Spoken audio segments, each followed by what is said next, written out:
Stop watching your mood. Watch your body instead.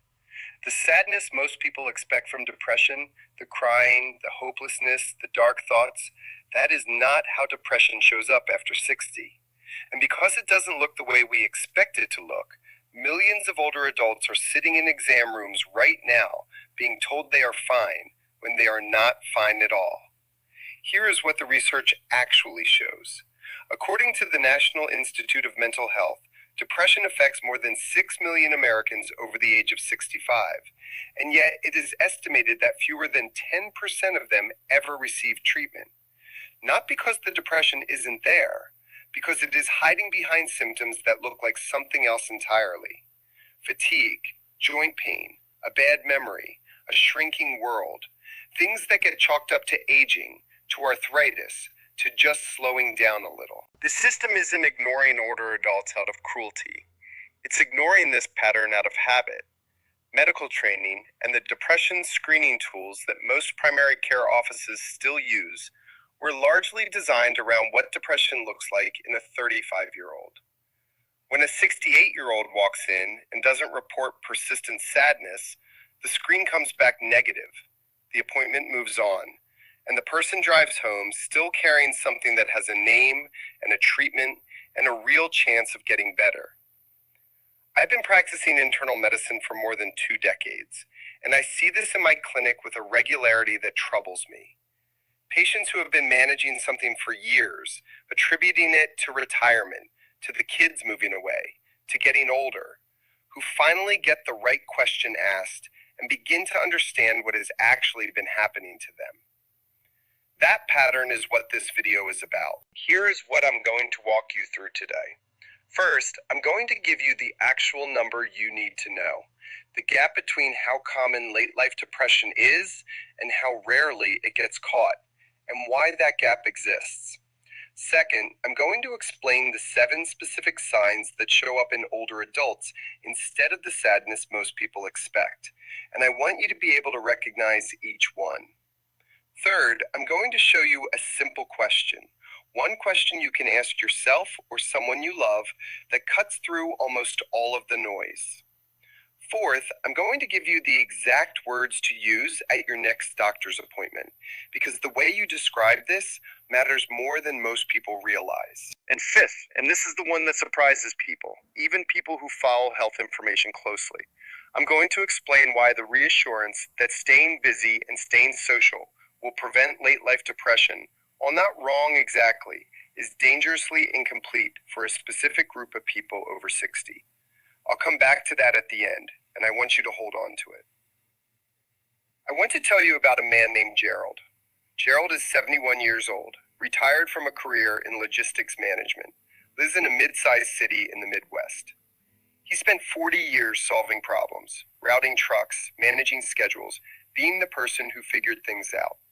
He has a yellow Labrador named Hank, who he walks every morning at 6:30, a routine he has kept for 9 years. His daughter calls him every Sunday.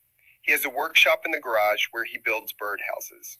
By any measure you could put in a chart, Gerald looks like a man who is doing well in retirement. But over about 18 months, something shifted. Gerald stopped finishing the birdhouses. He'd start one, get halfway through, and leave it on the workbench. He started skipping Hank's morning walk on days when the weather was even slightly bad. Rain, a little cold, any excuse. He told his daughter on their Sunday calls that things were fine, same as always. But the calls had gotten shorter. He wasn't sad, exactly. He wasn't crying. He just didn't want to do things the way he used to want to do them. He described it to me, eventually, as feeling like someone had turned the volume down on everything. His primary care doctor, someone competent and well-meaning, ran blood work and checked his thyroid. Everything came back normal. Gerald was told he was doing great for his age, and Gerald nodded and went home and didn't say another word about it for almost 2 years. What Gerald was experiencing was one of the most common presentations of late life depression in men, anhedonia, the loss of pleasure in things that used to bring it, combined with withdrawal, fatigue, and a kind of flattening of motivation that doesn't look like sadness at all. It looks like aging. It looks like a man who has earned the right to slow down. And that is exactly the problem. The lesson in Gerald's story is this. When someone who was previously engaged, creative, and purposeful begins to quietly abandon those things, not dramatically, not with announced distress, but incrementally, almost invisibly, that is a clinical signal, not a personality change. The volume going down is worth paying attention to. Now let me explain what is actually happening in the brain and body when late life depression takes hold, because understanding the mechanism changes the way you see the symptoms. We tend to think of depression as an emotional state, something that lives in how a person feels. But depression is a neurobiological condition, and in older adults, it manifests as much in the body as it does in the mind. Here is a useful way to think about it. Imagine your brain's communication network as a set of garden hoses running between different regions: the prefrontal cortex, the hippocampus, the limbic system. In a healthy, well-functioning system, signals flow freely. Motivation, pleasure, concentration, sleep regulation, pain processing. All of these depend on those signals moving cleanly. What happens in depression, particularly late life depression, is that those hoses begin to kink. The flow is reduced. And because the hoses connect to so many different systems, emotional regulation, yes, but also pain perception, memory consolidation, appetite, immune function, and energy metabolism, the effects show up across the whole body, not just in mood. This is why late life depression is so frequently mistaken for physical illness, or for normal aging, or for a combination of chronic conditions, because it genuinely produces physical symptoms. It isn't that the person is imagining back pain, or fatigue, or cognitive fog. Those experiences are real. They are just being caused or significantly worsened by something that has an emotional and neurological origin. There is a concept in psychiatric literature called masked depression, sometimes also referred to as somatic depression, which describes exactly this pattern. Research published in the journal Psychosomatics and supported by data from the World Health Organization has documented that in older adult populations across multiple countries, physical complaints and behavioral withdrawal, rather than emotional distress, are the dominant presenting features of depressive episodes. And here's the piece that makes older adults specifically vulnerable: the brain changes that come with normal aging. Modest reductions in dopamine sensitivity, shifts in serotonin regulation, changes in sleep architecture create a neurological environment where depression can take hold more easily and disguise itself more effectively than it does at younger ages. The standard approach misses this because the two most widely used depression screening tools in primary care, the PH29 and the GDS in its shorter forms, rely heavily on the patient accurately reporting emotional distress. If a patient doesn't report sadness or hopelessness, the score doesn't flag concern. But in older adults, particularly men, and particularly in cultures where emotional stoicism is a point of pride, the emotional distress is often the last thing to surface, if it surfaces at all. I want to introduce you to a woman named Lorraine. Lorraine is 64, a recently retired nurse from a small town in the South, someone who spent 38 years taking care of other people and who approaches her own health with the same practical efficiency she brought to her patients. She grows tomatoes and peppers in raised beds behind her house. She sings in her church choir. She is, by her own description, someone who does not have time for self-pity. About 8 months after her retirement, Lorraine began having trouble sleeping. Not dramatic insomnia, she fell asleep fine, but she was waking at 3 or 4 in the morning, mind racing, unable to get back to sleep. She started having headaches she'd never had before. Her back, which had been manageable for years, became genuinely difficult. She told her doctor about the sleep and the pain, and her doctor, doing the right thing, investigated thoroughly. Sleep study was borderline. Back imaging showed what imaging almost always shows in a 64-year-old: some degenerative changes, nothing surgical. She was given a sleep hygiene handout and a referral to physical therapy. What no one asked, and what took another year and a half to surface, was whether Lorraine was grieving the loss of her professional identity, whether the structure and purpose that had organized every day of her adult life had simply disappeared, and whether her body was carrying that loss in the only language it had available: pain, disrupted sleep, a kind of restless, purposeless wakefulness at 3 a.m. Lorraine was eventually referred to a geriatric psychiatrist who recognized the pattern immediately. She was not depressed in the way she understood the word. She would not have described herself as sad, but she was experiencing a clinical depressive episode, and once it was treated with a combination of therapy and low-dose medication, her sleep improved, her headaches resolved, and her back pain became significantly more manageable. The lesson in Lorraine's story is this: physical symptoms that emerge or worsen after a major life transition, retirement, bereavement, a move, children leaving, a health scare, deserve to be evaluated not just physically, but with a genuine, unhurried conversation about what that transition has meant. The body is not lying. It is just speaking in a dialect that we haven't learned to translate well enough. Now I want to walk through the 7 signs, the actual presentation of late life depression as it appears in real patients, not in textbooks written for younger populations. The first is what I described in Gerald's story, anhedonia, or the fading of interest and pleasure. This is not sadness. This is the dimming of engagement, hobbies abandoned, calls not returned, plans not made. The person isn't in pain, they just don't care the way they used to. If you are watching someone you love and you have begun to notice that the things they loved are quietly disappearing from their life, pay attention to that. The second is persistent physical complaints without clear physical explanation, or physical symptoms that are disproportionate to what the imaging and blood work show. Back pain, headaches, gastrointestinal discomfort, fatigue that doesn't respond to rest. I am not saying that these symptoms are imaginary. I am saying that when they cluster, when they shift, when they don't respond to treatment the way you'd expect, depression belongs on the differential diagnosis. The third is sleep disruption, specifically early morning awakening. Not difficulty falling asleep, but the pattern Lorraine described, waking at 3 or 4 in the morning, unable to return to sleep, mind active in a way that is not productive. This is a neurobiological signature of depression that is remarkably consistent across the research literature, and it is almost never mentioned in the standard conversation about depression warning signs. The fourth is memory concerns and difficulty concentrating.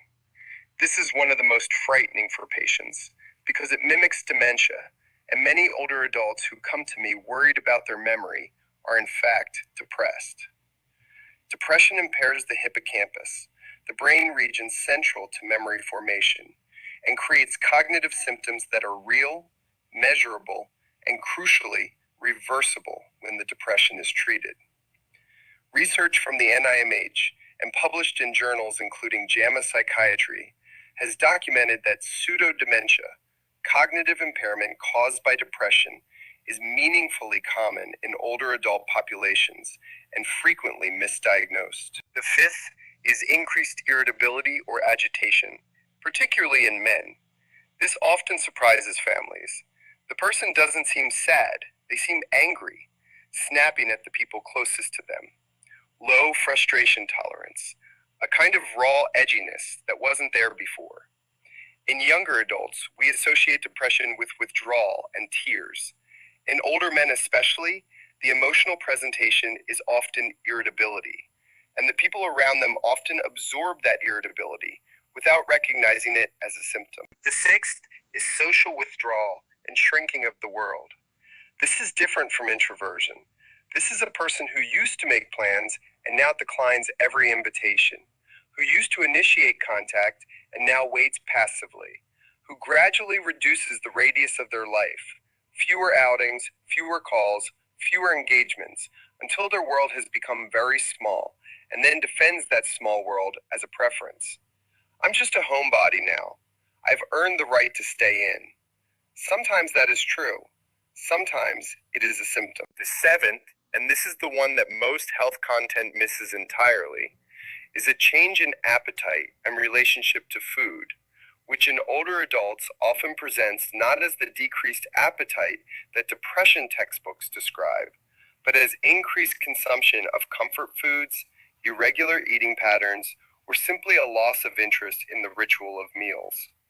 Cooking, shopping, eating with others, these are meaningful daily activities, and when they collapse, it is worth asking why. I want you to know about one more patient. His name is Raymond. Raymond is 68, a former electrician from the Pacific Northwest, a man who still cuts his own firewood and keeps a large vegetable garden. He is physically active, socially present, he goes to his grandson's baseball games, he has coffee with a group of friends every Wednesday morning. By every social and behavioral measure, Raymond does not fit the profile of a depressed person. But Raymond had been experiencing something he couldn't name for about a year. A low, constant hum of dread that he woke up with and carried through the day. Not fear of anything specific, just the background sense that something was wrong, that things were precarious in a way he couldn't point to. He also had a cluster of vague physical symptoms, a heaviness in his chest that cardiology had cleared, an intermittent nausea that gastroenterology had evaluated without finding anything definitive. Raymond came to me for a second opinion on the chest heaviness, and when I sat with him long enough, when I asked not just about the symptom, but about what his days looked like, what he was sleeping like, what the Wednesday coffee conversations felt like now compared to 2 years ago, what emerged was a portrait of a man carrying a sustained, low-grade depressive episode that had been invisible because he was still functioning. He was still showing up. He just wasn't fully there when he did. The lesson in Raymond's story is the one I most want you to carry with you. Depression does not always look like a person who has stopped. Sometimes it looks like a person who is still going through the motions, who is present at all the right moments, but for whom the meaning has quietly drained out of those moments. Functioning is not the same as flourishing. And when someone tells you, or when you find yourself telling someone, "I'm fine, I'm still doing everything," that phrase deserves a second look. Now let me give you the action steps, things you can actually do starting this week. Step 1. Obtain a validated geriatric depression screening tool and complete it honestly. The Geriatric Depression Scale, in its 15-item short form, is publicly available, takes less than 5 minutes to complete, and was specifically designed for the older adult population, unlike the standard PHQ-9, which was not. You can find printable versions through the American Geriatric Society website and through most major medical center patient portals. Print it. Sit somewhere quiet. Answer every question without editing for how you think you should feel. The score is not a diagnosis. It is a starting point for a real conversation. Step 2. Track your engagement, not your mood. For the next 2 weeks, keep a simple daily log, not of how you feel, but of what you did. Did you do the thing you usually do in the morning? Did you make the call you've been meaning to make? Did you finish the task you started? Mood is subjective and easy to rationalize away. Behavior is observable. Depression lives in the gap between who you intend to be on a given day and what you actually find yourself doing. The most common mistake people make with this exercise is waiting until they feel bad to notice. Start noticing before that. The pattern often precedes the feeling by weeks or months. Step 3. Calculate your pleasure to obligation ratio over the past month. Take a piece of paper. On one side, write every activity in the past 4 weeks that you did because you had to. On the other side, write every activity you did purely because you wanted to, because it brought you something. If the second column is substantially shorter than it was a year ago, and if activities that used to belong on that second side have migrated to the first or disappeared entirely, that shift is worth discussing with a physician. There is no precise cutoff that constitutes a medical emergency, but a ratio that has moved significantly in the wrong direction over 6 to 12 months is a signal. Step 4. At your next appointment, ask these 3 specific questions. First, are my symptoms consistent with what depression looks like in someone my age? Or are you ruling that out? Not, could I be depressed? Which invites a quick reassurance, but a question that asks your doctor to actively consider and articulate the differential. Second, is there anything on my current medication list that is known to cause or worsen depressive symptoms? Because this matters more than most people realize. Beta blockers, certain blood pressure medications, statins in some patients, corticosteroids, these have documented associations with depressive symptoms. And if you are taking multiple medications, that conversation deserves explicit attention. Third, if this were depression, what would appropriate treatment look like for someone at my age and health status? Because the answer to that question is different at 68 than it is at 35. And hearing your doctor articulate it tells you immediately whether they are thinking about this carefully. Step 5. Understand that the standard treatment approach is not one size fits all after 60, and that 3 specific groups of older adults are at elevated risk and may need more proactive intervention. The first group is people who have recently lost a major role: retirement, widowhood, the end of caregiving. The research literature distinguishes grief from depression, but in older adults, the two frequently overlap, and prolonged grief that is not improving after 12 to 14 months deserves professional evaluation, not watchful waiting.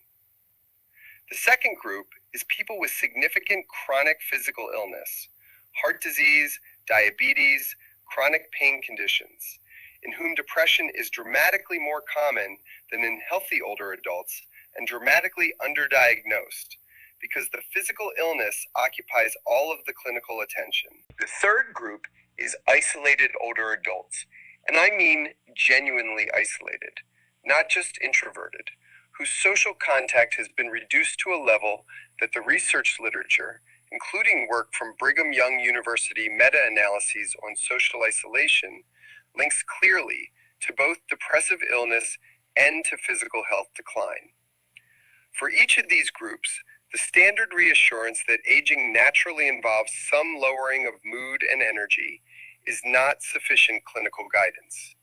It is an explanation that can delay treatment by years. Now I want to come back to the thing I promised at the beginning: the advice that well-meaning sources, including many physician-written health columns and patient education materials, get partly right and partly wrong in a way that matters for the people watching this video. The advice is this: stay busy and stay social, and you will protect yourself from depression in older age. That is true.